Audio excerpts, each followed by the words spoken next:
Glória a Deus. Abram comigo as vossas Bíblias no Evangelho de Jesus, segundo escreveu João, capítulo de número 4. Obrigada. Eu estou feliz de conhecer essa igreja. Quero render graças ao Senhor por essa oportunidade de estar diante de um povo tão seleto, tão abençoado por Deus. É uma honra de verdade estar entre os irmãos. Eu quero glorificar a Deus pela vida do pastor Agnaldo Valadares, né? Deus abençoe sua vida, pastor, também da sua esposa, irmã Neide. Falei certinho, irmã Neide? Glória a Deus. E também da líder do Ministério de Mulheres, irmã Marlene. É você, não é, irmã Marlene? Glória a Jesus. Irmã Marlene, a varoa aqui escreveu Marlene Detone, é isso mesmo? E pronuncia assim? Tu detona até no nome, é? Forte, rapaz. Falei, rapaz, com o nome desse eu nem pregava mais. Só anunciava o nome, Marlene Detone. É, glória a Deus. Feliz também em conhecer a cantora Ana Paula. Na verdade eu estou dizendo conhecer, mas eu tive a impressão da gente já ter estado junto. É equívoco meu? Já estivemos juntas, né? Pastor Ananias? Glória a Deus. Como Deus te usa. Meu Deus do céu, que bênção, né, irmãos? Oh, quem pode dar um glória a Deus pela vida da irmã Ana Paula? Glória a Deus. João, capítulo de número 4.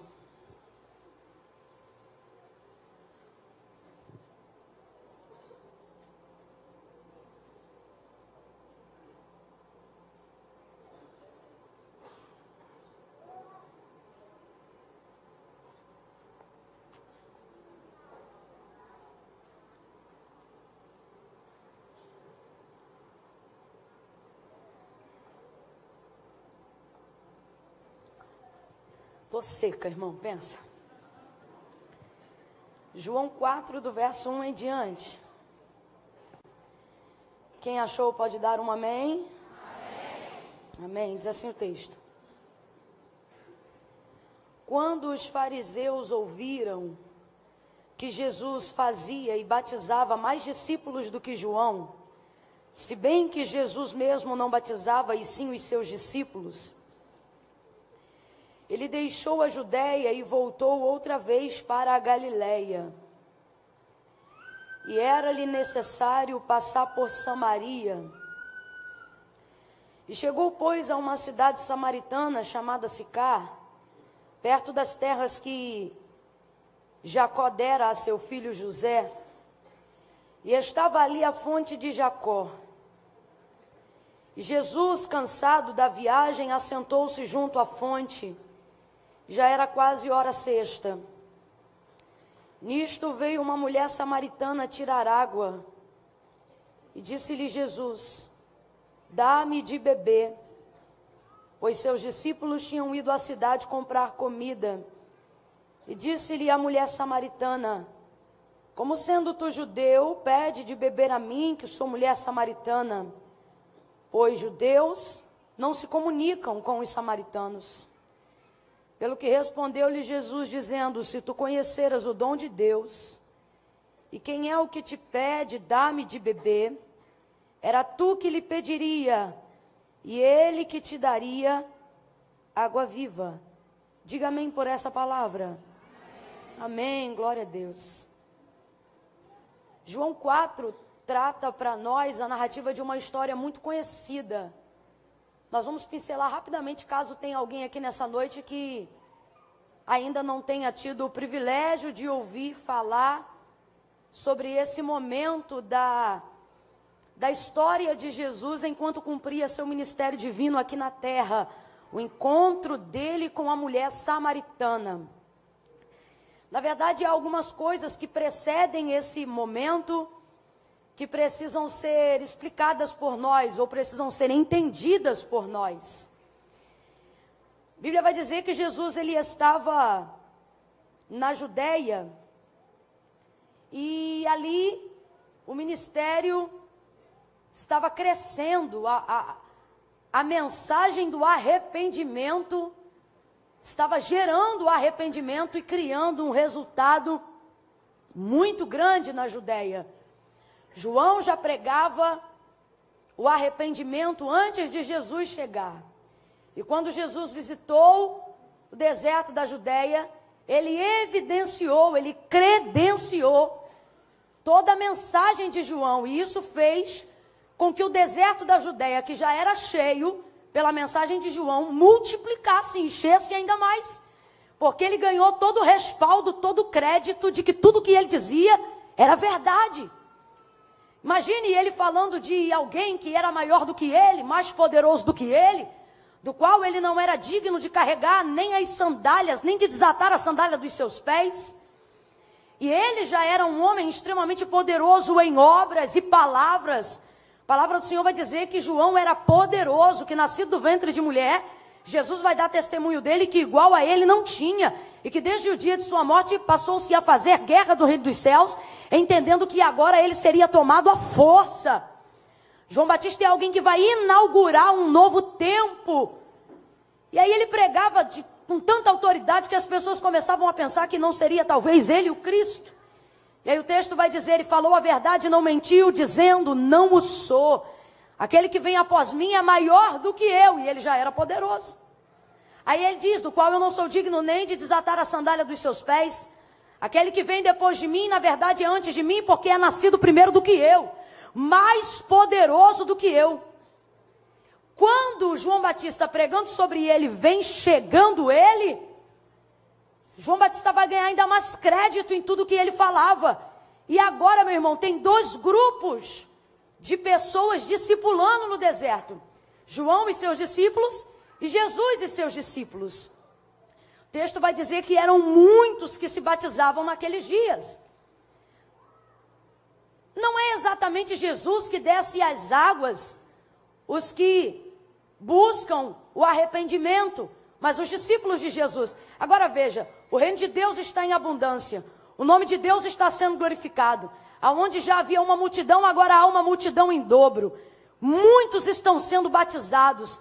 Não há necessidade daquela mesma ordem de discipulado que nós temos hoje, para que as pessoas entendam o motivo do batismo. Só para a gente entender, por exemplo, hoje nós seguimos uma religião que chamamos de cristianismo, né? No nosso meio, por exemplo, nós somos os evangélicos. Naquela ocasião, eu poderia dizer que a religião do judeu é étnica. Ele não precisava, na verdade, ouvir sobre aquilo que ele já sabia. Um menino de 7 anos já conhece a Torá praticamente de cor. Então, na verdade, eles só precisavam produzir frutos dignos de arrependimento, acreditando que realmente eles tinham do que se arrepender, mesmo sendo filhos de Abraão. Então, por causa disso, não era necessário uma vastidão muito grande de uma obra de discipulado, a não ser reconhecer que haviam em si pecados. E por causa disso, eram muitos que se batizavam. O nome de Deus está sendo glorificado, o deserto está cheio, a obra está crescendo, o reino de Deus está ganhando amplitude. Diga glória a Deus por isso. Isso, a obra está florescendo, está crescendo. Oh, aleluia, as palavras do Senhor estão se cumprindo. Já estão começando a surgir aqueles que seriam testemunhas na Judéia, Samaria e até os confins da terra.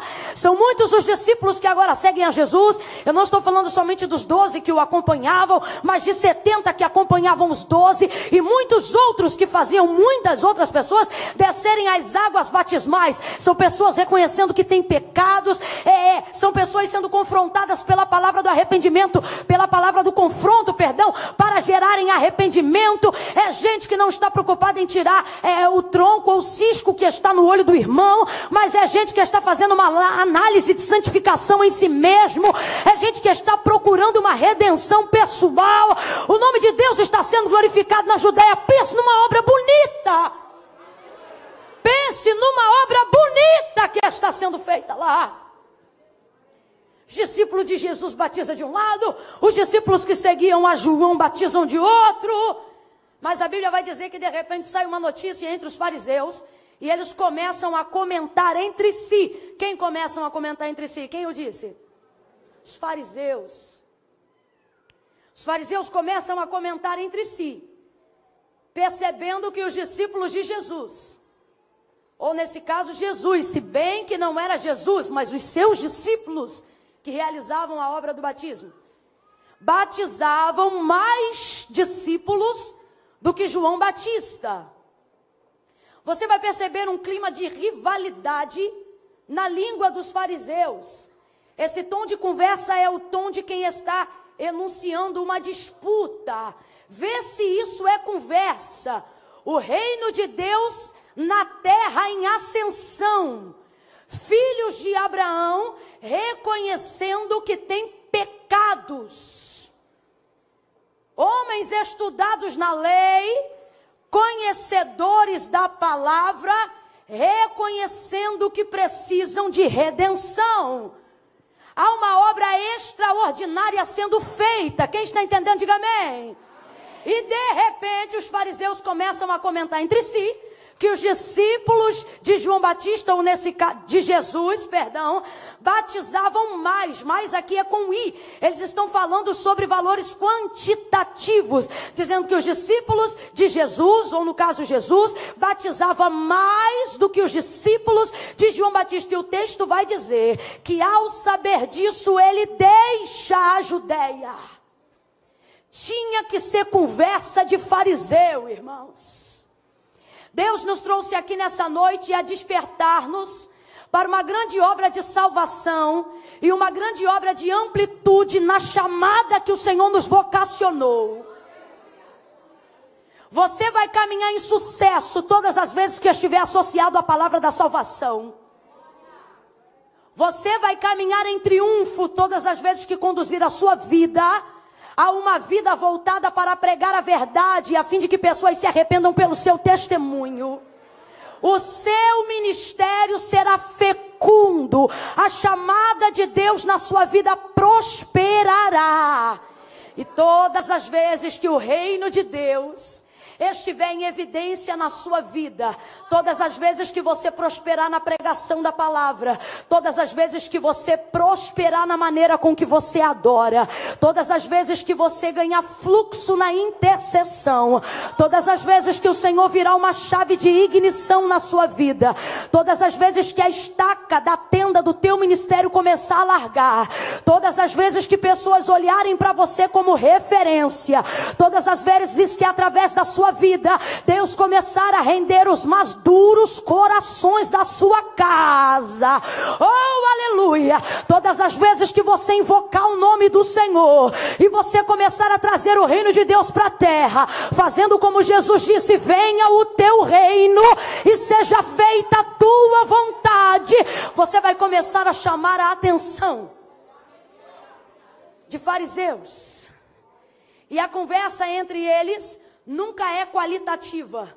Olha, gente, essa conversa, vê se isso é conversa.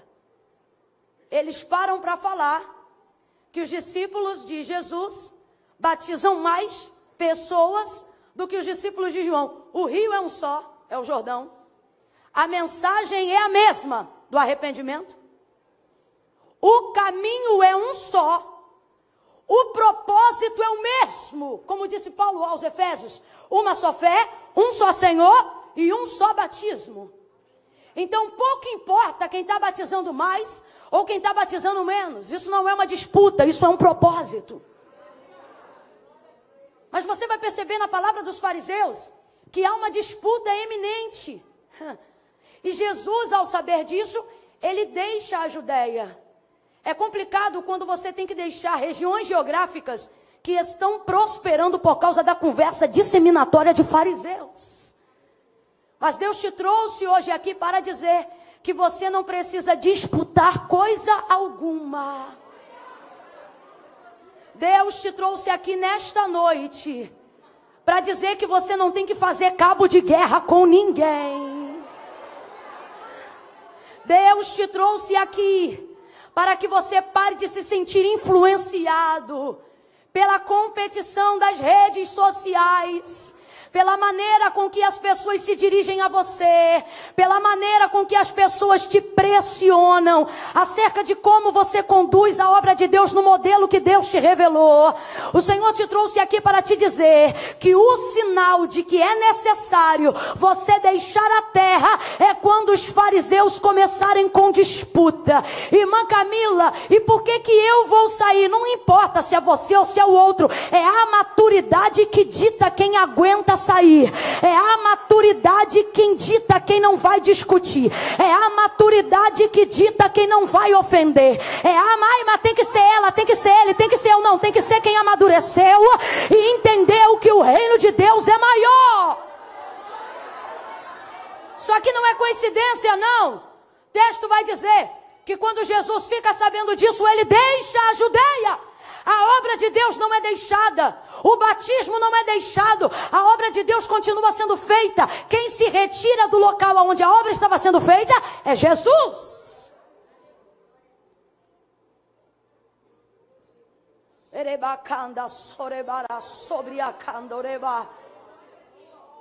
Eu costumo dizer que no reino de Deus, quem compete já perdeu e não sabe. Dê uma olhada para pelo menos 2 pessoas e diga: aqui não tem competição. Não, olhe para quem está ao seu lado e diga: aqui ninguém compete nada. Não, aqui ninguém compete nada. É conversa de fariseu, dizer quem canta mais, quem prega mais, quem ora mais, quem intercede mais. Isso é conversa de fariseu. A conversa de fariseu está sempre apoiada em valores quantitativos. Quem dá o maior dízimo, quem tem o maior carro, quem tem a maior oferta. Pode ter certeza, isso é conversa de fariseu. O Senhor te trouxe aqui para te dizer: uma só fé, um só Senhor e um só batismo. O propósito é um só, e quem faz mais não interessa. O que importa é que quem ganha é o reino de Deus. Jesus vai falar sobre questões quantitativas quando ele vai falar, por exemplo, acerca do nosso pecado. Ele vai trazer uma parábola e, simplificando aqui, ele vai falar sobre um que devia mais e o outro que devia menos. E o Senhor, que podia perdoar a dívida, perdoou a ambos, tanto o que perdoava mais, tanto o que devia mais, quanto o que devia menos. E perguntando para os seus discípulos, ele falou: vocês acham que quem mais foi perdoado? Aí o outro vai dizer: ora, quem devia mais. Só que a moral do texto não é essa. A moral do texto era que tanto quem devia muito, quanto quem devia pouco, estava em condição igualitária. Por quê? Tanto quem devia muito, quanto quem devia pouco, não podia pagar, sim ou não? Sim ou não? Vamos supor, tinha um que devia 100, mas não podia pagar. E o outro devia 10 mil, mas também não podia pagar. Ou seja, ambos eram devedores e nenhum podia pagar. Quem está entendendo, diga amém. Então o Senhor está dizendo hoje para nós aqui, tanto acerca do pecado, que é o que a parábola dizia, o que ele está dizendo é: não importa quem pecou mais ou quem pecou menos, vocês estão em posição igualitária no que tange a salvação, porque ninguém podia pagar a dívida e eu paguei. Ninguém, não importa se você bebeu mais ou se bebeu menos, se um fumou mais ou se fumou pouco, se o outro caiu com 10 ou o outro caiu com 5, a sentença era a mesma, o inferno. Ninguém podia pagar a dívida e ele pagou. Ele pagou a dívida. Agora veja, se você pega isso e coloca em direção ao reino de Deus, você vai ver que a perspectiva do reino de Deus não muda. Não importa quem faz mais ou quem faz menos, não é para você.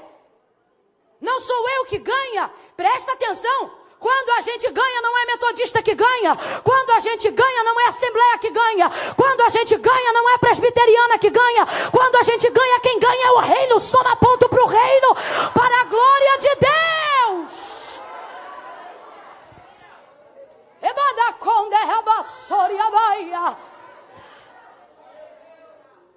A Bíblia vai dizer que Jesus, ao saber disto, deixou a Judeia. Você acha que Jesus ia ter algum problema com João Batista por causa de fariseu? Claro que não. Mas ele deixou assim mesmo, a fim de que esse burburinho acabasse. Irmão, muitas vezes, se ausentar de um ciclo de conversinha não é covardia,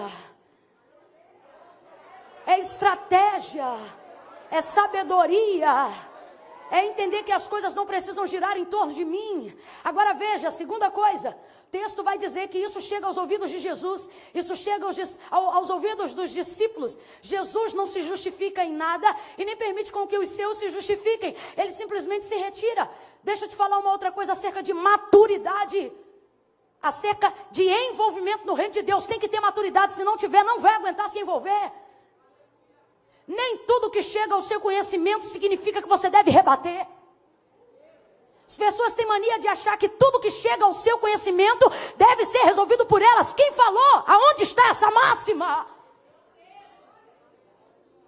O fato de chegar ao seu conhecimento alguma coisa que está sendo dito sobre você ou não, não determina que você tem que ter autonomia para resolver aquilo.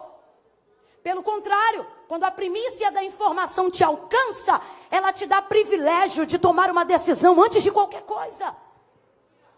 E as decisões que você vai tomar não precisam ser justificadas a fariseus. E ouvindo isso, deixou a Judéia. Olhe para quem está ao seu lado e diga: se tiver que deixar.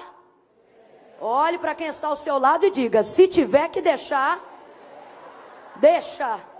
Mas não briga. Não.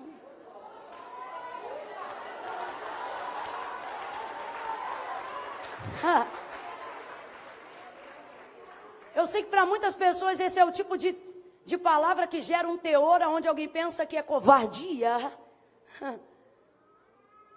Covardia é você deixar a obra sofrer por querer zelar pela sua reputação mais do que pela obra de Deus. Isso é covardia.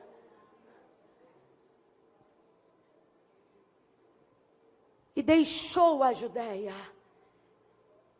Eu sei que às vezes é difícil deixar aquilo que a gente ajuda, deixar aquilo que tem participação nossa, deixar aquilo que faz parte de nós. Mas a Bíblia diz que ele deixou a Judéia. Deixou a Judéia.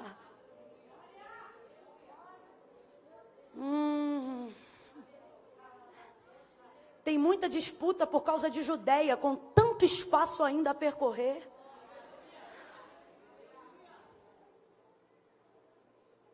Irmão, o campo é grande. Eu vou contar de 1 a 3, quando eu disser 3, você vai repetir isso comigo e vai dizer: o campo é grande. Vamos lá? 1, 2, 3, diga. O campo é grande. O campo é grande, irmãos. Ele deixou a Judéia, mas ainda tem Galileia. Ele deixou a Judéia, mas ainda vai passar por Samaria. Ele nunca pediu campo, ele sempre pediu obreiros. Ele disse: rogai, pois, ao Senhor da seara. Quem é o Senhor da Judéia? O Senhor. Da Galileia? O Senhor. De Samaria? Você não é dono de nada, menino. Eu não sou dona de coisa nenhuma. A seara é dele, os ceifeiros também são dele, os obreiros são para ele, porque nele, dele, por ele, para ele, são todas as coisas. Ele diz: a seara é grande, porém poucos são os ceifeiros ou os obreiros. Rogai, pois, ao Senhor da seara que envie ceifeiros para ela. Olha para esse crente de novo e diga para ele: o campo é grande. Não, agora vou te pedir uma gentileza. Pega a mão com carinho, apoia no ombro dele. No 3, você dá um empurrãozinho como quem precisa partir. Dá um empurrãozinho de leve e diz: o campo é grande, vai. O campo é grande, vai. Para de limitar a tua vida, para de limitar o espaço, para de limitar a geografia, para de limitar a expansão do seu ministério, para de limitar aquilo que Deus quer fazer e aquilo que Deus ainda pode fazer. O campo é grande, mas todo mundo quer ficar só onde está prosperando. O campo é grande, mas todo mundo quer ficar amontoado na Judéia. O campo é grande, mas Jesus sabe que o campo é grande, está entendendo? O Senhor está dizendo hoje para alguém aqui: desarma a estaca da tua tenda e amplia o lugar da tua habitação. Oh, aleluia! Porque o campo é maior do que esse tipo de perda que você teve.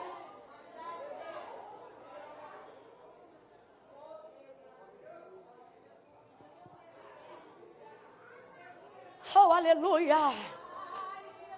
Você não vai brigar por causa disso, não? Você diz: não vou não, o campo é grande. Mas olha, a oportunidade era tu que cantava hoje, botaram o teu nome na escala. Não tem problema não, o campo é grande. Hoje eu não canto aqui, amanhã eu canto lá, depois ele canta aqui. Fica tranquilo. Ó, uma garota, você acreditava que era fulano que pregava hoje, só porque acharam uma data na tua agenda, acabou tu vindo? E aí a fulana que estava hoje aqui, ela só veio aqui, mas ela é que era a pregadora de hoje. Não tem problema não, ela está em paz e está dando glória, porque ela sabe que o campo é grande. Hoje prega eu, amanhã prega ela amanhã, e o Senhor vai ampliando a estaca da tenda. Deixou a Judeia e decidiu ir para a Galileia. Jesus deixou a Judeia e voltou outra vez para a Galileia. Então, quando Jesus sai da Judeia, ele quer chegar na Galileia. Aí João vai expressar no texto que enquanto ele se dirigia para a Galileia, decidiu passar em Sicá, província samaritana, terra de samaritano. Aí João vai usar uma expressão que me chama muita atenção no verso 4. Ele vai dizer assim: e era-lhe necessário, diga comigo, necessário. Necessário, irmão, necessário fala de necessidade. Uma Camille, necessidade é diferente de vontade? É. Necessidade é diferente de vontade. Vontade é fazer o que eu quero, amém? Necessidade é fazer o que precisa ser feito mesmo quando eu não quero fazer. Quem está entendendo, diga amém. Amém. Aí porque João é o único dentre todos os evangelistas que vão trazer as narrativas do evangelho, do ministério de Jesus na terra, ele é o único que tem uma característica que o distingue totalmente de todos. João é alguém que não se preocupa apenas em trazer fatos nas suas narrativas. Todos os outros trazem apenas a narrativa de fatos. Aonde Jesus estava, filho de quem ele era, onde ele passou, o que ele fez. João não. João, ele sempre vai se preocupar em utilizar palavras-chave que narram a intenção por trás dos fatos. Acho que por isso o Evangelho de Jesus torna-se tão, escrito por João, torna-se tão especial. Porque os outros entregam a narrativa dos fatos. João não, costuma ser extremamente peculiar, falando de cada intenção por trás dos fatos que Jesus operou. Você vai ver isso, por exemplo, no capítulo 1 de seu livro. Quando todos os outros, de igual modo, vão abrir a narrativa dos seus livros, falando sobre o nascimento de Jesus, narrando a sua genealogia, o nome de seu pai, o nome de sua mãe. João é totalmente às avessas. Ele abre a narrativa, não fala do nome do pai, não fala do nome da mãe, não fala de ninguém. Ele já abre o texto dizendo: no princípio era o verbo estava com Deus, o verbo era Deus, nele estava a vida, e a vida era a luz dos homens. Houve um homem de Deus chamado João. Ele já vai direto, só Jesus. Ele só fala das intenções que envolvem os feitos. E isso faz a gente olhar de uma maneira diferente sobre a perspectiva de João. Então, quando João usa uma palavra como necessária, você precisa levar em consideração. Porque isso aqui não é apenas a narrativa de um fato, mas a intenção por trás de um fato. Qual? Ele está deixando claro que Jesus não vai passar em Samaria apenas por vontade, desejo voluntário, mas por uma necessidade de atender o ministério. Há um propósito para que ele passe em Samaria. Quando Jesus chegou no deserto da Judeia, o texto vai dizer que João Batista viu Jesus e disse para ele: tu vens a mim? Era eu que deveria ir a ti. Aí ele diz: mas isto eu faço para que se cumpra toda a justiça. Jesus era um homem justo. Tentavam pegar ele a fim de que ele contrariasse alguma coisa que Moisés deixou escrito, mas nunca conseguiam pegar. Num dos seus primeiros sermões, Jesus vai dizer: eu não vim para descumprir a lei, eu vim para fazê-la. O que ele está dizendo é: eu vim dar significado ao que vocês fazem apenas como sistema, como ritual. Então Jesus não vai pisar em território samaritano para desmerecer a cultura judaizante. Você sabe que o território samaritano é um território que não é, na verdade, pisado pelos judeus. Você viu, nós lemos aqui, judeus e samaritanos não se comunicam. E não se comunicam por quê? Porque os samaritanos perverteram a liturgia de culto a Deus. Quando eles miscigenaram e quando eles se curvaram diante de ídolos constituídos por mãos de homens. Quando Jesus conversa com essa samaritana na beira do poço de Jacó, o texto diz que ele fala assim para ela: traze-me aqui o teu marido. E ela diz: eu não tenho marido. E ele diz para ela: tu disseste com verdade, porque tu já tiveste 5, e o 6º que tu tem agora não é teu marido. Aí ela diz assim para ele: mas aonde é que se deve adorar? No templo ou no monte? no templo ou no monte. Os samaritanos têm um método de adoração no monte. Um método que não é legítimo, porque o lugar de adoração era no templo em Jerusalém. Lá estava o altar legítimo, lá estava o sacerdote legítimo, lá estava a oferta verdadeira. Mas ela diz no monte por quê? Porque eles criaram um sistema de adoração a Deus no monte. Lá tem um altar onde eles tentam adorar a Deus no monte.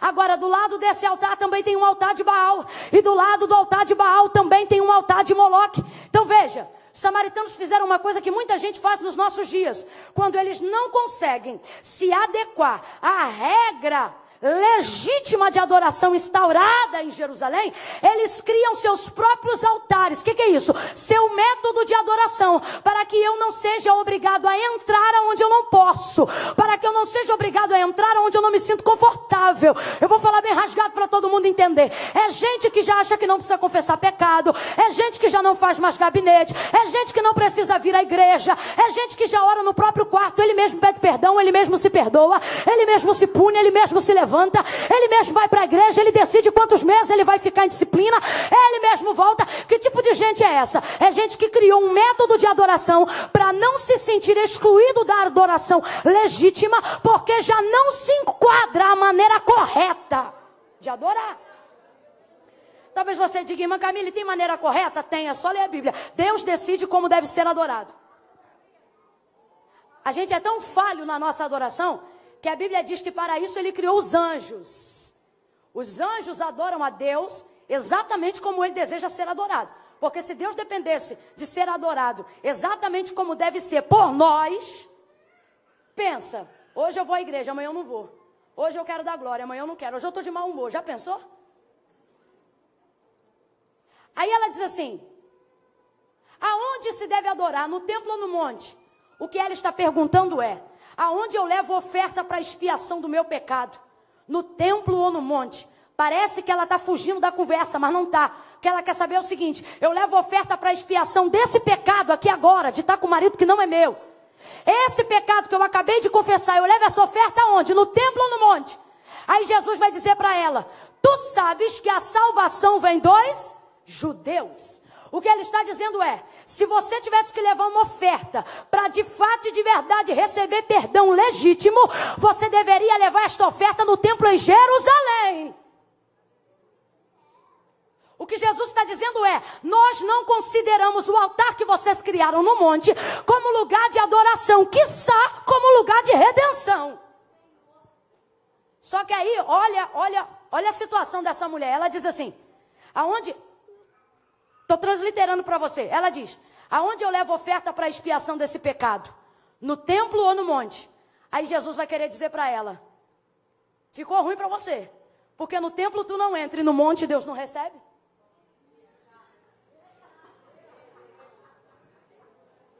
Ela não pode ir ao templo e no monte Deus não aceita. Aí ele diz, mas a hora chegou. Oh, aleluia. Eu quero que você repita isso após mim. Diga, a hora chegou. Diga de novo, a hora chegou. Isso é profético nessa noite, porque Deus me trouxe hoje aqui para dizer, diga para ele, diga para ela que a hora chegou de liberar perdão para os samaritanos. Diga para ele, diga para ela que chegou a hora em que eu estou aferindo a maturidade espiritual dela e a maturidade espiritual dele para levar redenção à terra dos samaritanos. Irmã Camila, por que você está pregando assim? Você vai entender. Quando ele diz a salvação vem dos judeus, ele está dizendo, você sabe que quem perverteu o culto foram os samaritanos. Você sabe que quem quebrou a liturgia foram os samaritanos. Você sabe que quem se afastou foram os samaritanos. Trocando para miúdos, você sabe que os errados são os samaritanos. E por que os judeus não pisam em Samaria? Porque os samaritanos estão errados. Completa aí para mim. Por que os judeus não pisam em Samaria? Os judeus não pisam em Samaria porque os samaritanos estão? Os judeus não pisam em Samaria porque os samaritanos estão? Aí João vai dizer que Jesus falou que lhe era necessário. Por que necessário? Porque ninguém expressa vontade voluntária para poder pisar em terra de errados. Ninguém acorda dizendo: rapaz, eu estou com a vontade de visitar meu pai que me molestou. Estou com a vontade de dar um abraço no meu pai hoje. Ninguém acorda um dia alegre da vida e pensa assim: ai, que saudade da minha mãe que me batia mesmo sem eu fazer nada, que me castigava. Ai, quando eu olho para essa cicatriz que minha mãe me fez aqui, me dá vontade de dar-lhe um beijo na testa e dizer quanto eu a amo. A nossa carne não opera para Deus bem voluntário nenhum. Por que o texto vai expressar necessidade? Porque vontade é fazer o que eu quero quando eu quero. Necessidade é fazer o que precisa ser feito mesmo quando eu... Quem aqui acorda de madrugada para trabalhar? Levanta a mão. Quem acorda de madrugada? Jesus dá trabalho para o teu povo. Vamos lá. Quem levanta na madruga para trabalhar? Abaixa a mão. Tem alguém que levanta 5? Tem? Tem alguém que levanta 4:30? Vou pegar o pessoal de 4:30. Agora imagina esse pessoal aqui no domingo depois do culto. Já indo para casa pensando na segunda-feira. Ô, delícia, o culto acabou tarde. Pregador falou a pampa, foi uma glória. 11 horas ainda está no caminho de casa. E ela mora 15 quilômetros longe da igreja. Vai ela pelo caminho. Que delícia, rapaz. Eu estou cansada, porque o sábado foi de arrebentar.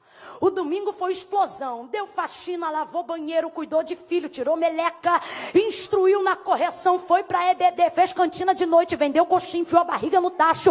Acabou-se o culto, vai ela embora. No meio do caminho ainda tem que chegar em casa, botar as coisas em ordem, refogar o arroz da segunda-feira, tirar o pote da que bom do congelador para poder temperar o feijão do outro dia, deixar tudo no esquema. Quando ela olha para o relógio, já são 00:30. Ela está virada na trabalheira desde sábado. Aí ela olha para o relógio e diz: olha que delícia, 00:30. Ai, rapaz, eu acho que eu não vou nem dormir de tanta vontade que eu tô de levantar 4:30 da manhã. É assim? É assim? Você não levanta 4:30 da manhã para trabalhar porque tem vontade. Você levanta porque você precisa.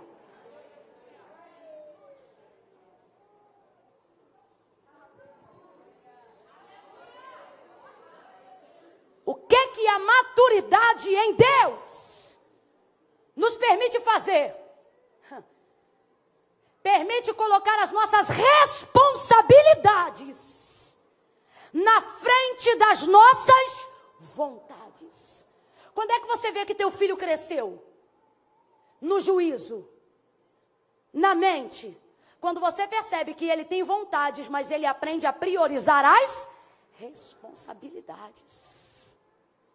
Ministério é assim, chamada com Deus é assim, reino de Deus é assim, ser cristão é assim. É aprender que a partir do momento que você foi chamada, a partir do momento que você foi chamado, a partir do momento que você foi vocacionado, que você se apresentou para ser uma testemunha do Evangelho de Cristo, para ser uma testemunha do reino de Deus aqui na terra, você precisa aprender a colocar as suas responsabilidades na frente das suas vontades. Tem crente que ainda não aprendeu isso. Ele vem para a igreja e ele diz: se eu sentir, eu dou glória. É crente de vontade. Agora tem uns que entendem que a liturgia de culto não é o que Deus manda, mas é o que eu levo. Aí esses vêm para a igreja e eles não são do tipo: eu dou glória se eu sentir. Eles são ao contrário, eles dizem: eu vou dar glória até sentir. Até sentir eu dou glória. Gente que entende que a responsabilidade de adoração está na frente da vontade de sentir a adoração. Deus te permitiu ser olhe para cá. Deus te permitiu. Essa palavra é altamente profética. Eu tinha separado 2 Reis. Deus virou quando eu entrei aqui. Deus te permitiu ficar em posição desconfortável diante de comentários fariseus, para tirar de um lugar de comodidade e ampliar a experiência do teu ministério. E a primeira lição que Deus está te dando é que para alargar essa tenda, você vai ter que aprender a deixar coisas das quais você fez parte. Segundo, você vai ter que aprender a colocar as suas responsabilidades na frente das suas vontades.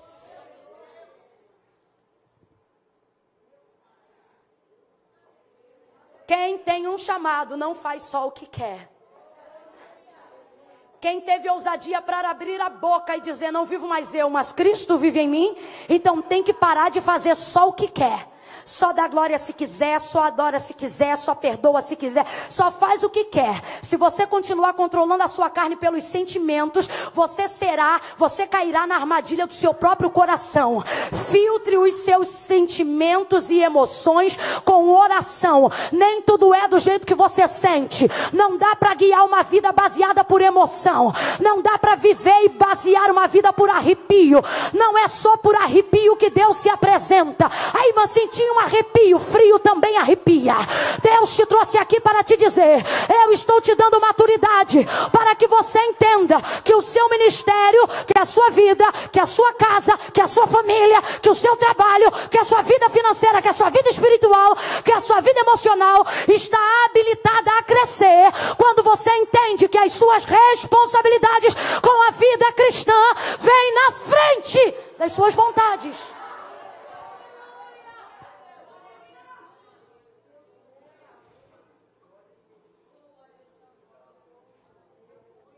Por que necessidade? Porque não é só o que eu quero, mas é o que eu preciso. Por que necessidade? Porque se eu fosse levada só pela vontade, eu não iria.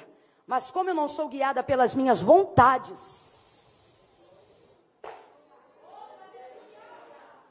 Deus está mandando eu dizer para alguém, as suas vontades vão te lançar dentro do abismo. A carne só guerreia em prol dela. Está pensando que ela quer te levar para o céu? Quer não. Carta de Paulo aos Romanos, capítulo de número 7.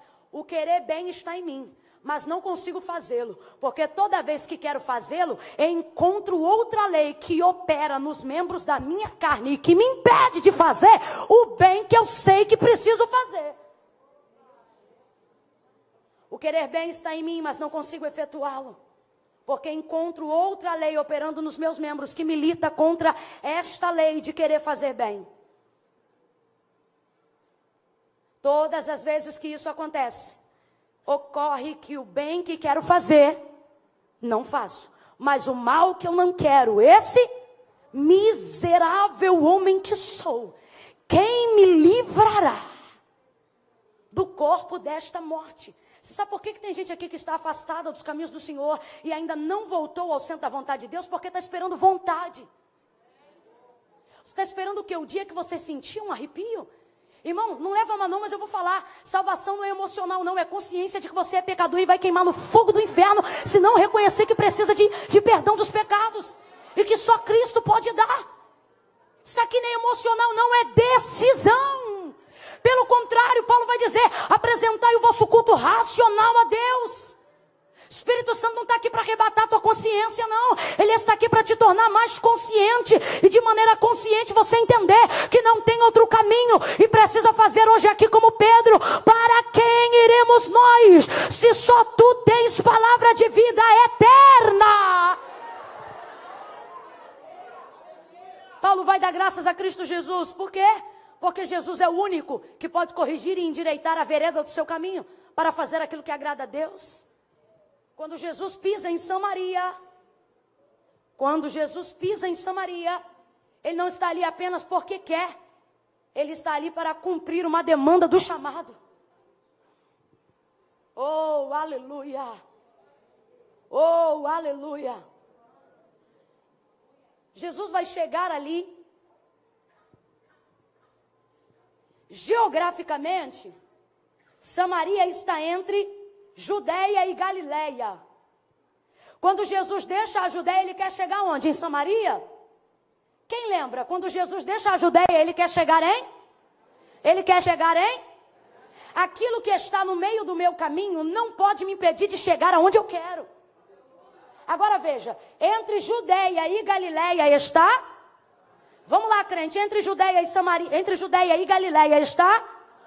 Qualquer judeu, qualquer um, daria toda uma volta no entorno de Samaria e faria uma viagem de 6 dias para chegar na Galileia.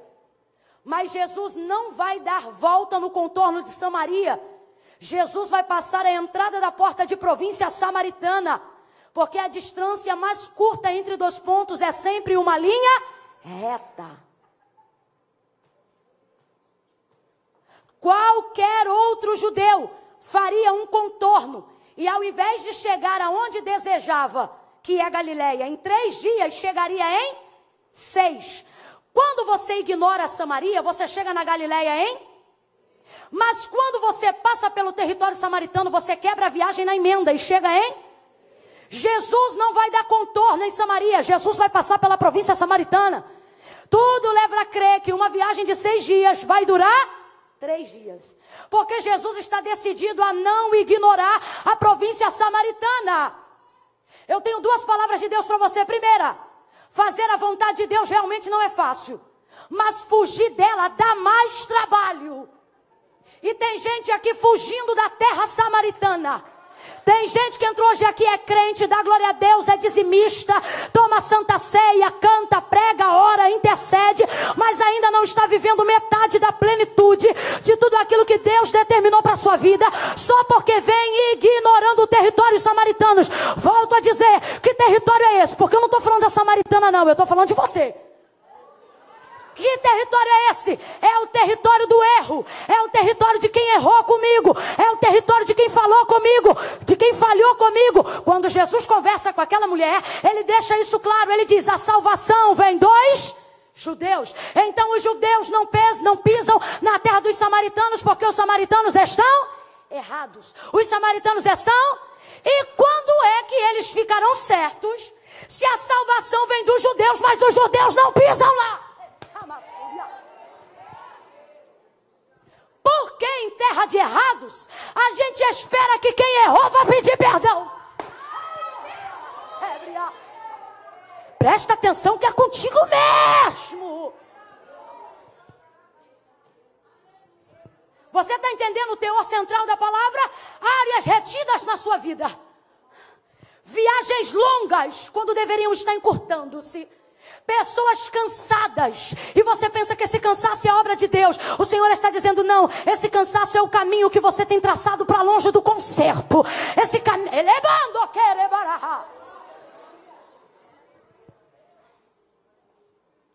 você diz, mas pisar lá? Mas quem errou comigo foi ela.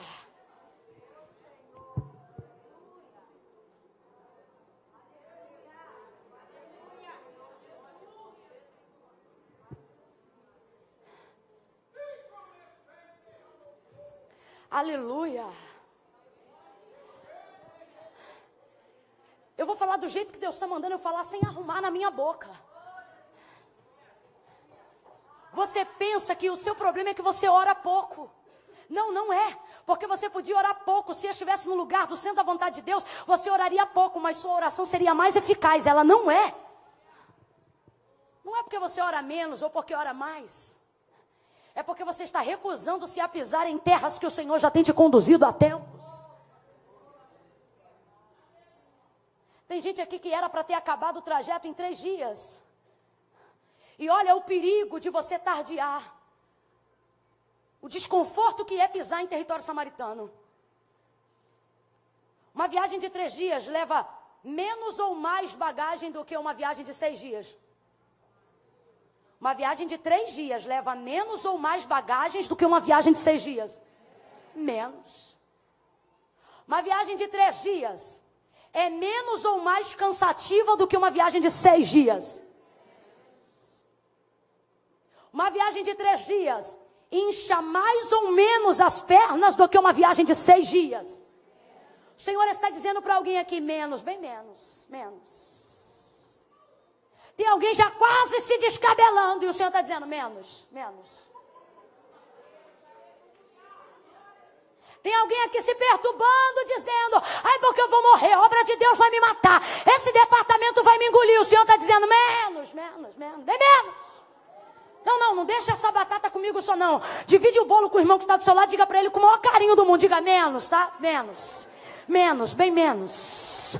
Menos. Você está tratando a província samaritana como se fosse o seu lugar de residência, como se fosse o lugar de destino final. Mas você não saiu da Judeia para chegar em Samaria. Quem lembra?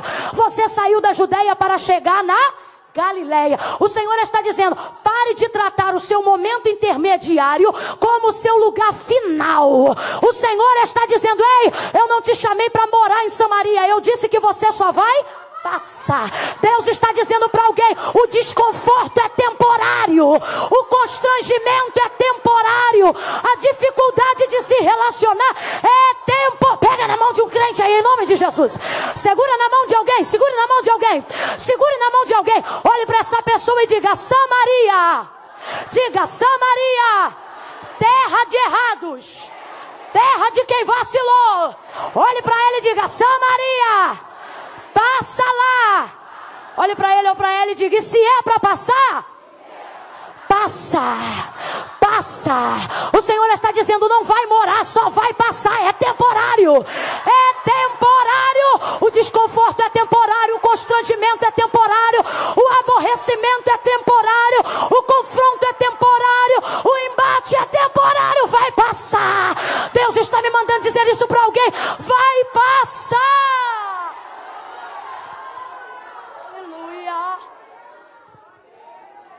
Se você ignorar Samaria, você demora uma vida toda para chegar na Galileia. E posso lhe falar, vai chegar como eu já vi muita gente chegando. Chega, mas chega tão cansado que não pode nem comemorar a chegada. Eu já visitei culto de ação de graça, em que quem ofereceu o culto não tinha força para rir. Estou falando sério. Porque se desgastou tanto, brigou tanto, se aborreceu tanto, fez tanta queda de braço com Deus, que quando chegou na hora de celebrar, estava no lugar da vitória, mas não tinha força para dar glória. É só você analisar que você vai ver que você conhece gente assim.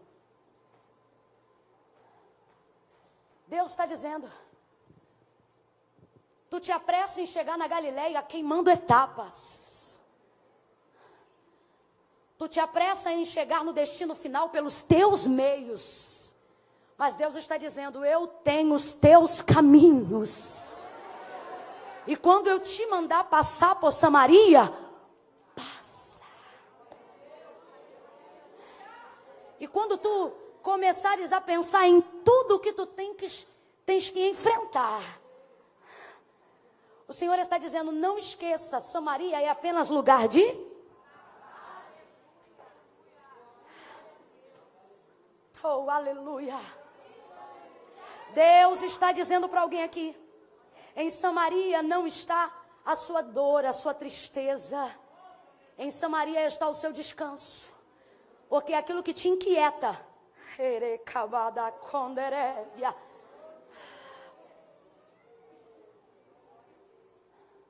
irmãos, o texto vai dizer que Jesus chega em Samaria cansado.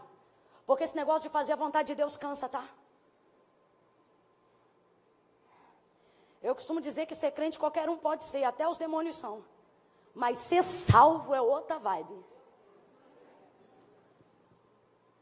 Jesus chega cansado.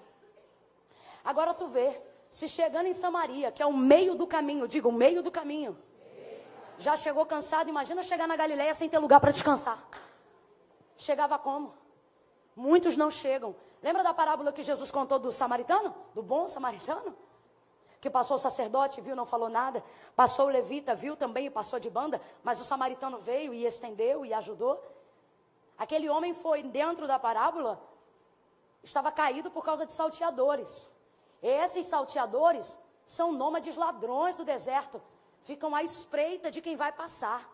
Quanto mais bagagem, eles atacam aquele comboio para repartir os despojos. Tem gente aqui levando um peso e uma bagagem extra muito grande para poder chegar onde quer, e o Senhor está dizendo: você não vai aguentar carregar metade do que você está levando. E segundo, você se torna uma peça vulnerável para os salteadores do caminho. Não está entendendo não? Demônios que andam à espreita, vendo quanto podem lucrar com aquilo que você carrega. Não, você não entendeu não. Deus te trouxe aqui para dizer que no caminho da sua chegada final, Ele não te levantou para dar lucro para o inferno. O que é isso? Gente que leva carga no caminho, aonde não te acrescenta nada no compasso, só faz os salteadores do caminho avançarem no comboio. Está entendendo? Jesus chega em Samaria e chega cansado, porque é o meio que te cansa. Irmão, no começo você sai motivado, perto do fim você lembra da chegada. É um meio que te atribula. Porque você vai perceber que empregou muita força para chegar ali. E que demanda de igual força para chegar ao fim. O meio é o lugar das pressões. Tem gente que está hoje aqui pressionado. E por causa dessa pressão você tem vontade de desistir. Mas o Senhor está dizendo, essa pressão só está acontecendo para te dizer que você já chegou no meio. Oh, aleluia. Quem pode entender o que o Espírito diz à igreja? Chegar ao meio é chegar à consciência de que não vale a pena voltar, porque eu vou usar o mesmo espaço para voltar, o mesmo tempo para voltar, do mesmo que eu tenho para chegar. Então o Senhor está dizendo, você se sente pressionada porque chegou no meio. No meio o quê? No meio de uma tensão, onde você tem que tomar uma decisão. E essa decisão é entender que o conserto virá de você e não de quem errou. Jesus chega no poço antes dela. Quem caminha no centro da vontade de Deus sempre chega antes, gente. Quando ele se assenta ao poço, aí o texto diz, nisto vem chegando uma mulher samaritana.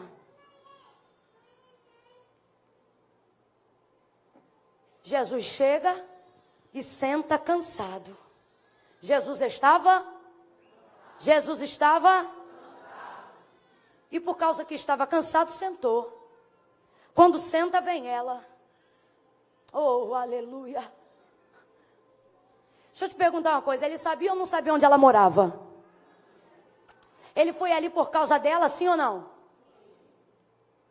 Mas ele não foi ao encontro dela, mas ficou onde ela viria ao encontro dele. No centro da vontade de Deus, até no teu descanso você produz. Tem mulheres e homens aqui que estão estressados, ansiosos, atribulados. Ah, porque eu tenho que fazer, porque eu tenho que ir, porque eu tenho que voltar. E o Senhor está dizendo, mas você está cansada. E você pensa, mas se eu não fizer, ninguém faz. Se eu não for, ninguém vai. E Deus te trouxe aqui para te dizer, senta e espera. E você diz, mas eu não posso. E o Senhor está dizendo, a sua ansiedade não vai acrescentar um côvado naquilo que você precisa resolver. Senta e espera. Mas você pensa que esperar é a mesma coisa de não fazer nada, mas não é. Quando Deus te manda sentar e esperar, quando Deus te manda descansar do seu cansaço, oh, aleluia. É porque Ele sabe que você está num lugar onde você pode achar repouso. E Deus está dizendo, quando você está no centro da minha vontade, ou seja, quando você está numa posição desconfortável, mas foi aonde eu te coloquei. Quando você está num lugar que você nem queria estar, mas está porque eu te disse que era necessário. Até quando não tiver nada para fazer e você tiver só que esperar, o reino de Deus vai se mover em seu favor. Escute, a Bíblia diz que Jesus chega e senta no poço. E o texto diz que ele está cansado e está sentado. Ou seja, Jesus está descansando. Complete aí para mim, Jesus está? Jesus está descansando. Sabe o que as pessoas pensam? Que descansar e não fazer nada é a mesma coisa, mas não é. O descanso está para o trabalho, assim como o trabalho está para o descanso. Se uma pessoa só trabalha e não descansa, todos os seus anos de trabalho irão para o ralo. Porque para que o trabalho seja feito, uma pessoa precisa fazê-lo descansada. Quem está entendendo? Diga amém. Amém. O Senhor falou, vocês vão trabalhar 6 dias, mas no 7º dia vocês vão para gerar resultado do trabalho, porque senão o seu trabalho vai para o lixo, porque você não vai ter vida para vivê-lo. Só que as pessoas criaram na sua mente a ideia de que descansar é não fazer nada. Só que não fazer nada é não fazer nada, e descansar é descansar. E por que elas atrelam isso? Porque o descanso está associado à espera. E as pessoas acham que esperar é não fazer, e não é. Não fazer nada é não fazer nada. Esperar é esperar. Pergunta para essa galera que levantou a mão, que diz que trabalha de madrugada, que levanta de madrugada, perdão. Acorda com eles. Vai para o ponto de ônibus 5 horas da manhã, a hora que eles esperam o ônibus. Vocês vão ver eles parados. E se tiver banco no ponto, eles vão estar. Passa lá e diz que eles não estão fazendo nada. Para ver o que eles vão te responder. Estar parado, sentado e esperando não é a mesma coisa que não fazer nada. Tem gente que se mexe para um lado e para o outro e não resolve. Anda para um lado e para o outro e não dissolve. Levanta inquieto, dorme atribulado. Trabalha meio-dia, se desgasta até no sábado. E quando chega no domingo, ele mal ouve a voz de Deus. Porque ele entende que todo esse ativismo não adiantou. Então Deus está dizendo, para mim e para você hoje, quando estiver cansado, sente, descanse e espere. Esperar onde? Você está achando que é fácil esperar? Não é não. Esperar é aguardar que aquilo que eu creio já está pronto. Ele senta e vem chegando ela. Quando você espera em Deus, no lugar certo, aquilo pelo qual você foi procurar, aquilo pelo qual você quer encontrar, você não precisa ir até ele. O texto diz que ele senta e nisto vem chegando ela. Ah, não, você não entendeu. O Senhor está dizendo que ele foi ali por causa dela. O Senhor está dizendo que ela era a chave para alcançar Samaria.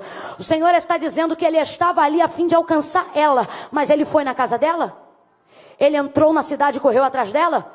Ele sentou e esperou ela chegar. Sabe qual é o nome disso? Sincronismo da obediência. É quando você sujeita o Cronos a obedecer o Kairos. Aí você fica onde Deus quer que você esteja.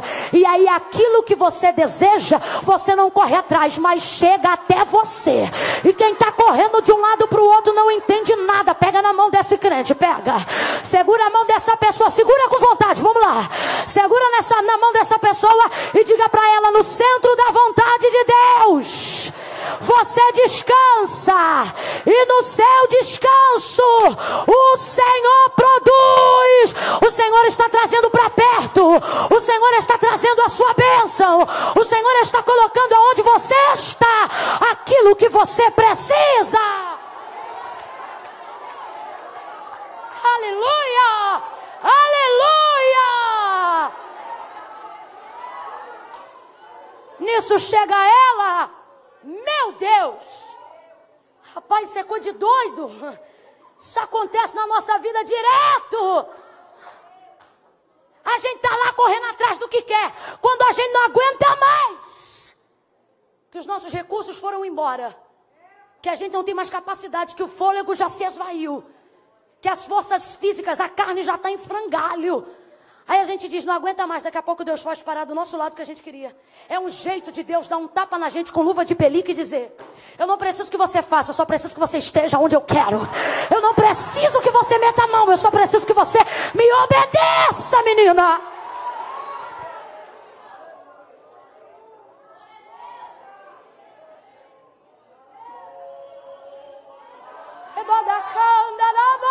Sobre a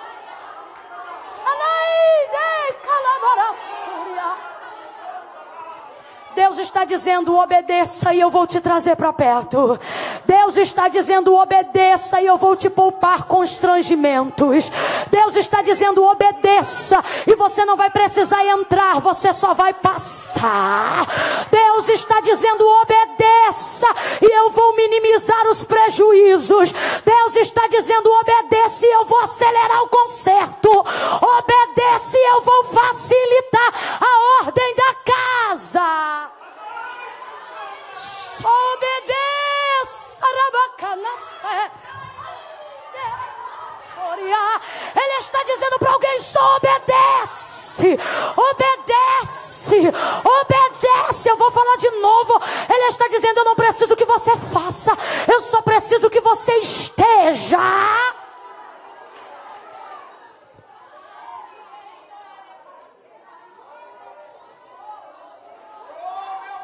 Vem ela. Chega ela. Eu já antecipei a história. Ele pede água, ela não dá. Ele conversa com ela, ela fica convencida e quer dar água, mas no final ele não bebe e ainda dá. É o texto mais interessante da história. Fala de água, ela vai com o cântaro para pegar água em cima do poço. No final, ela não dá água, ele não bebe a que queria, ela largou, ou seja, ninguém bebe água e no final todo mundo fica saciado. Aí escuta. Isso tudo sem fazer nada.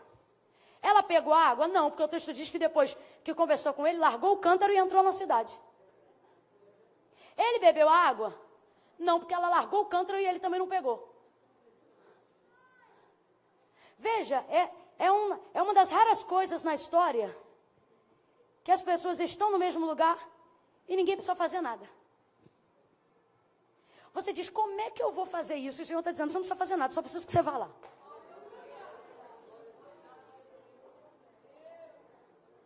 E talvez você está assim, mas quem errou comigo foi ele. E o Senhor está dizendo exatamente, é terra dos errados, não espere conserto de lá.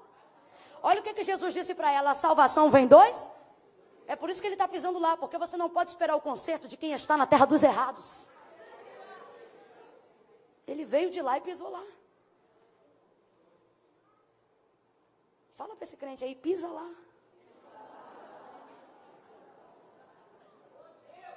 Pisa lá porque ainda que ele queira, por causa de seu erro, ele não pisa em Jerusalém, está entendendo? Ele não vai entrar aqui, gente. Não vai. Tal pessoa não vai lá na sua casa, não vai. Mas Deus te trouxe aqui para te dizer, passa lá. Senhor, o que eu vou fazer? Ele está dizendo, uma coisa de cada vez. Eu só preciso que você esteja onde eu quero que você esteja. E para isso, você vai ter que romper o constrangimento. A vaidade, a presunção, a arrogância, o ego por saber que você está certa. Só que é pedagógico. Sabe isso que você pensa que não tem jeito? Que não dá para falar, que enquanto eu estou pregando você está dizendo, você não sabe qual é meu caso, senão você ia saber que não tem jeito. Sabe isso? O Senhor criou essa estratégia e te trouxe hoje aqui para dizer que o primeiro passo é seu.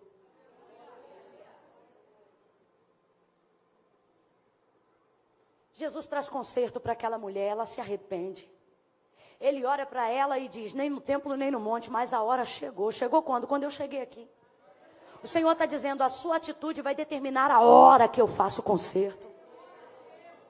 A hora chegou e já vem e fala contigo em que os verdadeiros adoradores não adorarão ao Pai apenas no templo e nem no monte, mas em espírito e em verdade. O que ele está dizendo é, não precisa subir ao monte nem esperar chance para entrar em Jerusalém. Eu sou o altar, eu sou o cordeiro, eu sou o sangue. Recebe perdão agora. E perdoa ela. E perdoa ela. Não tinha ali outro sacerdote, não tinha ali outra pessoa, só tinha ele e ela. Depois desse concerto, o texto diz que ela larga o cântaro, transformada. Entra na cidade com a fonte que jorra para a vida eterna. Está dentro dela, já bebeu a água. Vai pela cidade anunciando o reino de Deus. E vai dizendo, vinde, vede, contemplai. Se não é este o enviado de Deus que tem me dito todas as coisas. Rapaz, o semblante dela está tão transformado. E eles estão tão assustados de saber que tem um judeu. E que tem alguém demonstrando-se ser o Messias, profeta, o Cristo. Coisa que não tem em Samaria. Que eles saem todos para fora da cidade. Junto à entrada da fonte. Porque querem vê-lo. Quem traz? Ela. Aquilo que começou nela vai ter um alcance muito maior. Eu fecho aqui. Quando chega lá, o texto diz que Jesus foi tão bem recebido pelos samaritanos. Mas tão bem recebido, que o texto vai encerrar os versículos finais do capítulo 4 dizendo, e repousou ali mais 2 dias. Era só para... Só vou passar porque é terra de errado. Só vou passar porque eu vou fazer um concerto, trocando para miúdos para quem está aqui. Só vou dar uma ligação, só vou fazer um confere. Só vou pedir perdão porque eu preciso ser liberada. Não aguento esses perdão, não. Mas enfim, só vou fazer isso por causa disso. Vai ser coisa rápida. Deus está dizendo, você não sabe, mas essa porta que você vai bater, vai abrir, se vai puxar cadeira, vai fazer café, e não vai deixar você ir embora antes de te dar um pedaço de bolo.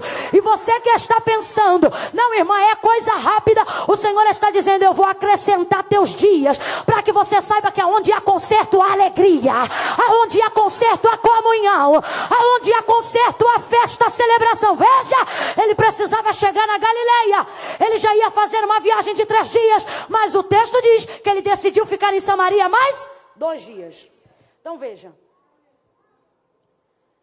seria 3 dias até chegar em Samaria, e 3 dias de Samaria até chegar na Galileia. Ele sai da Judeia, passa em Samaria, e poderia acelerar para chegar na Galileia, mas ele fica lá mais 2 dias. Resumindo a história, qualquer judeu que estivesse saindo da Judeia para ir para a Galileia, iria chegar em 6 dias. Jesus poderia tê-lo feito em 3, mas por ter acrescentado mais 2 dias em Samaria, acabou levando praticamente o mesmo tempo para chegar na Galileia, que qualquer outro judeu chegaria. E talvez você diga, irmã Camila, exatamente. Então você quer dizer que eu vou passar constrangimento, eu vou visitar a terra de errado, eu vou ter que aprender a colocar minhas responsabilidades na frente das minhas vontades. E no final, quem ignorou, quem não viveu isso tudo que eu vivi, ainda vai chegar lá no mesmo tempo que eu? Então para que eu vou em Samaria? Veja, às vezes você chega em lugares que outras pessoas chegaram, no mesmo tempo até. Só que você chega de um jeito que essas pessoas nunca poderão chegar, porque elas ignoraram o caminho traçado pelo Senhor. Deus trouxe alguém aqui para dizer, você chega onde alguém já chegou, mas a sua bagagem é outra. Você chega onde alguém está chegando, mas o seu testemunho é outro. O Ministério de Louvor pode subir rapidinho, por gentileza. Deus te trouxe aqui para te dizer, chegue, mas chegue sem culpa. Chegue, mas chegue sem ter que voltar atrás. Desculpa, gente, é só ele, só? Tem mais alguém aqui que faz parte do Ministério de Louvor? Ah, tá vendo? Glória a Deus. Não, porque eu ia dizer, rapaz, se você é uma multidão, é forte. Eu ia dizer, você me perdoa, mas é que eu vi ali, parecia que tinha uns 4. Dá uma olhada para quem está ao seu lado e diga para essa pessoa, você vai chegar melhor do que quando saiu. Quem está entendendo, diga amém. Fica de pé do seu lugar num salto de glória.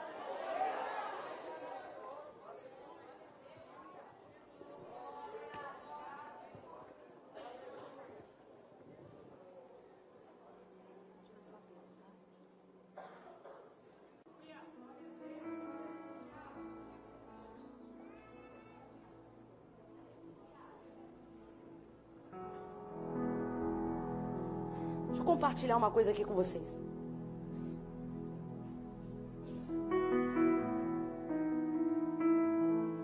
Eu tenho visto algumas pessoas chegarem a alguns lugares que projetaram, segurarem na mão alguns diplomas que queriam, subirem alguns altares que desejavam, frequentar algumas mesas, casas que sonharam.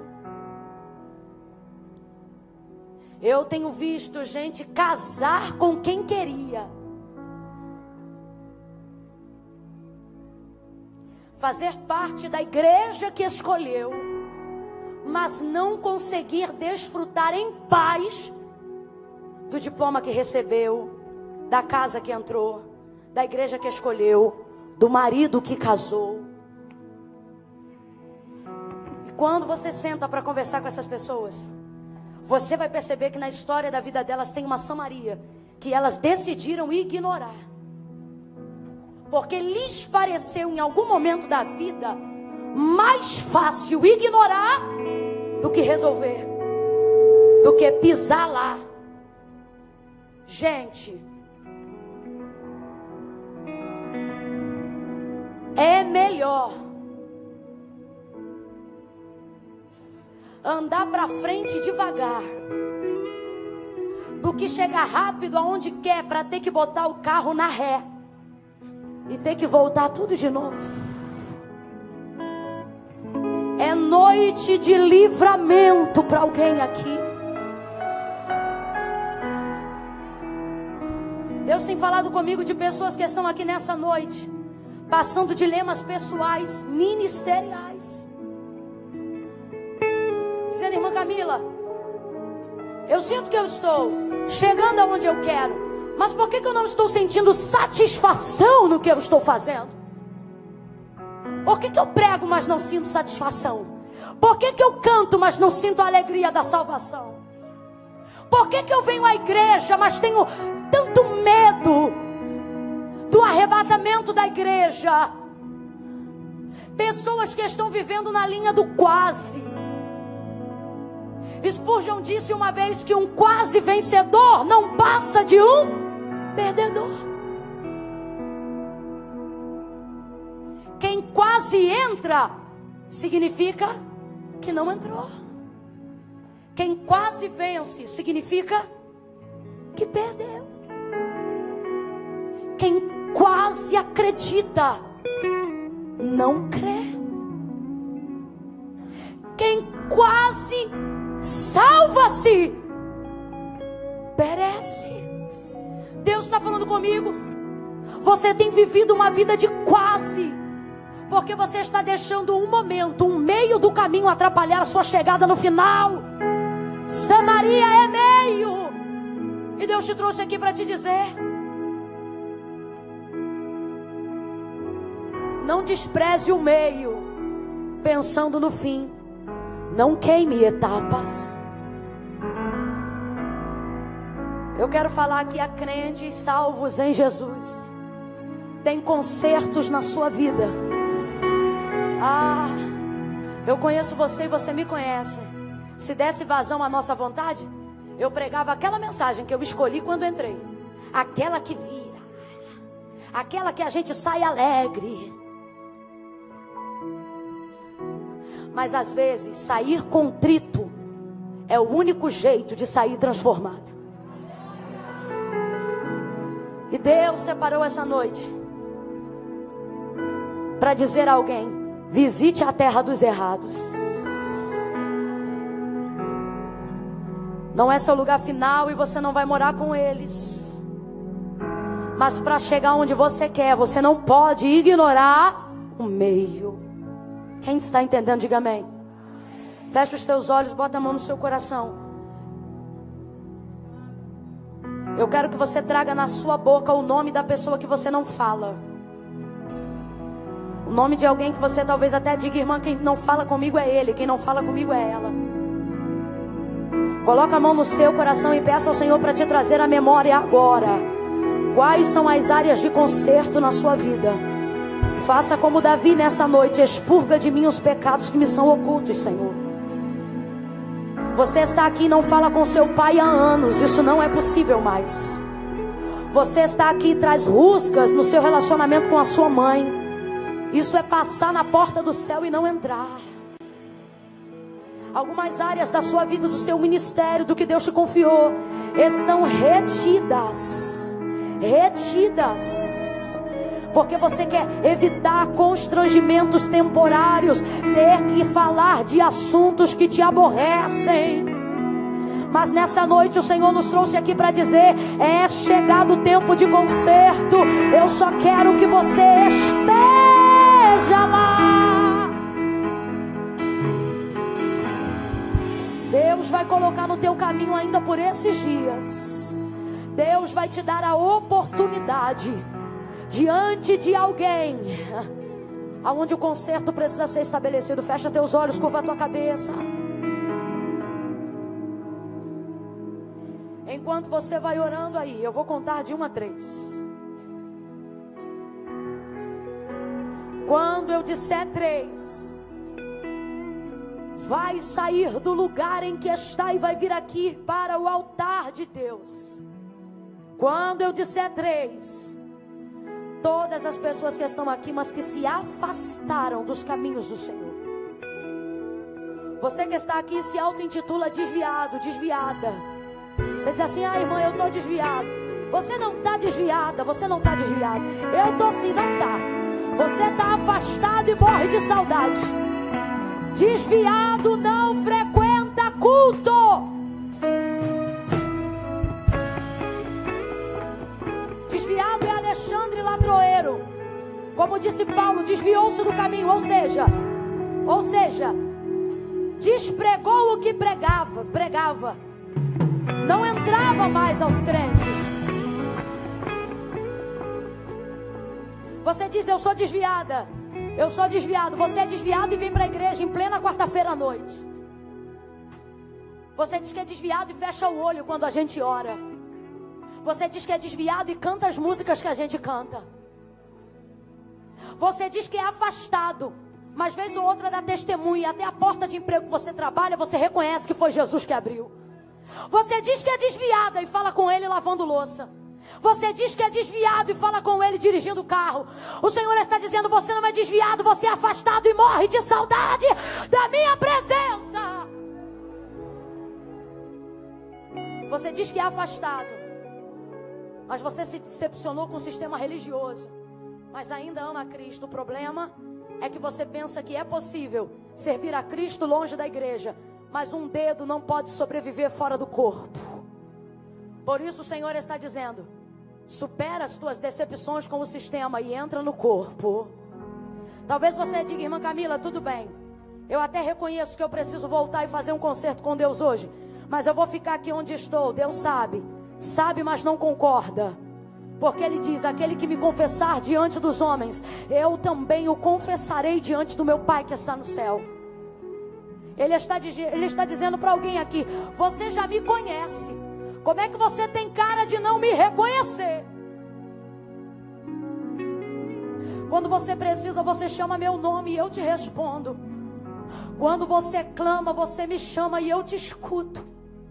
Você não tem coragem de se curvar às outras religiões, porque você acredita que só eu, Jesus Cristo, sou o mediador entre Deus e os homens.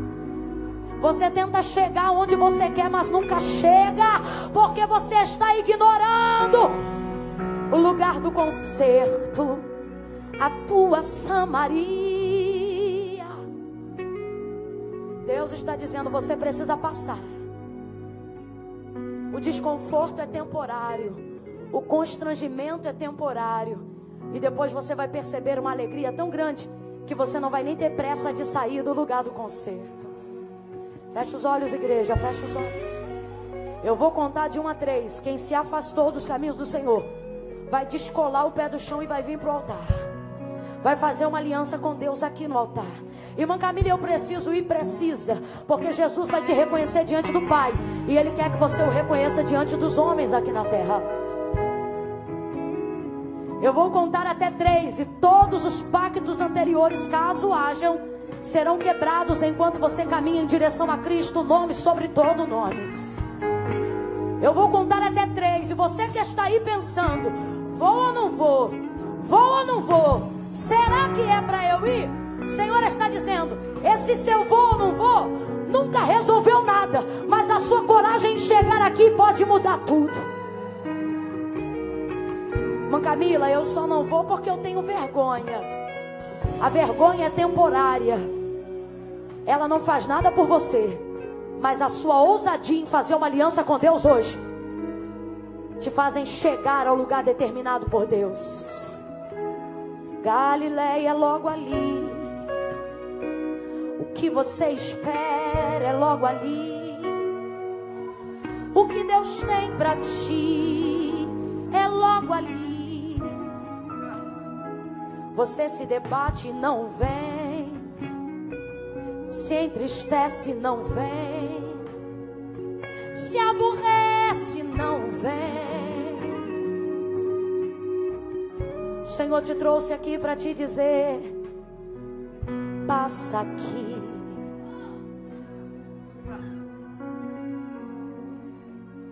Passa no lugar de concerto. Fecha os olhos, igreja. Eu conto um. O Ministério de Louvor pode preparar algo. Eu conto 2. Se você sabe que é você, vai descolando o teu pé do chão e vai saindo daí. E vem vindo para o altar agora. Deus te trouxe aqui para te dizer: é a partir de hoje, é agora. Para de protelar a sua chegada. 2,5. Se você sabe que é com você, não espera ninguém te pegar na mão. Não espera sentir arrepio. Não, não, não. Tenha consciência de que precisa. Irmã, eu tenho que sentir alguma coisa. Você só precisa reconhecer, sentir necessidade de se arrepender. Eu conto 3, é você. Sai do teu lugar e vem. Vem agora, vem pro altar. Vem fazer uma aliança com Deus nessa noite. Vem pro lugar de conserto. Vem fazer uma aliança. Se você está aí no canto, vem. Renda-se.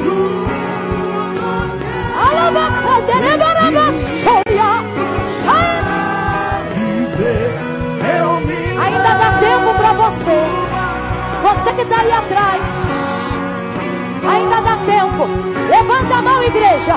Eu estou esperando mais alguém que precisa passar aqui hoje. Eu me rendo aos teus pés. Vem, homem. Vem, mulher.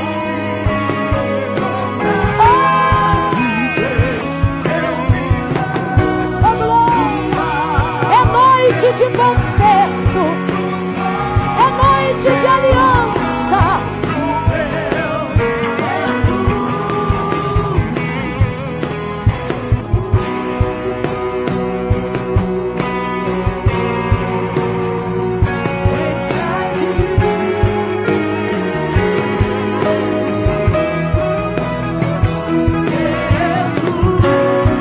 Do altar para orar, porque tem mais alguém. Cadeias vão caindo por terra. Tem mais alguém. Diga, igreja, eu me rendo. Eu me rendo. Renda-se. Isso. Oh, glória.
Das almas, faço sempre exatamente isso. Eu faço um convite.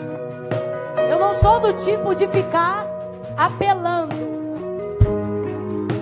porque Mateus capítulo 16 verso 24 diz: se alguém quiser, né? Mas Deus está falando comigo. Hoje você vai apelar. E eu digo: por que, Senhor? E o Senhor está dizendo para mim: porque tem alguém que quer, mas está aí, preso, pensando: será que sou eu? Você pode ter certeza que é você, porque eu não sou do tipo que fico puxando. Você está aí dizendo: Senhor, se é para eu ir lá, me dá um sinal. E o Senhor está dizendo: o sinal é toda a sua vida. Sua vida não anda longe de mim. Sua vida não funciona longe de mim. Sua vida não prospera longe de mim. Você não consegue ter liberdade longe de mim. Você se distancia do concerto, mas não é feliz. Você dorme e levanta. Oh, aleluia. Procurando um propósito. Eu não sei se você está no meio, se você está lá atrás, e você está pensando, será que vai dar tempo de chegar? Ou talvez você está dizendo, será que vão olhar para mim? O Senhor está dizendo, não interessa o que vão pensar de você. O que eu penso de você não paga as tuas contas, mas o que você faz diante de Deus muda a tua vida hoje. Tem alguém hoje aqui que precisa tomar uma decisão. E nós vamos cantar o refrão só mais uma vez. É a sua chance. Deus está dizendo aqui para alguém, corre que dá tempo. Eu quero você. Você me quer. Você sabe que eu sou seu. Você sabe que você é minha. Renda-se. Para de brigar com Deus. Você não vai vencer essa briga. Renda-se diante dele. Isso, renda. Levanta a mão, igreja. Adora.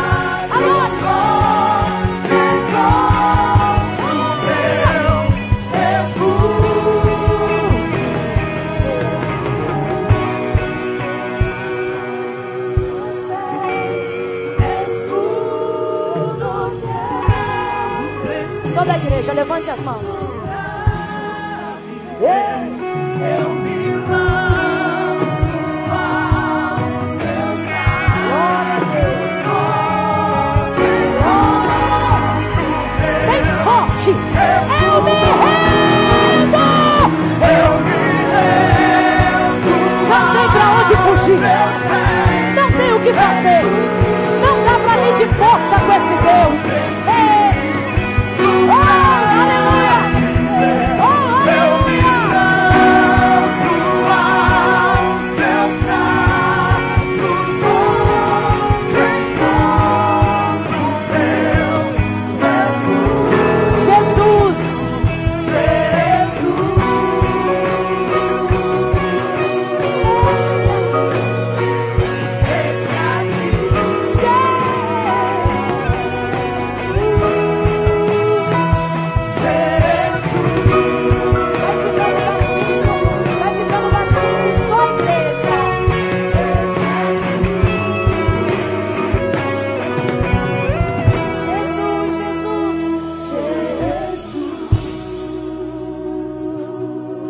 Levante a sua mão. É você e ele agora.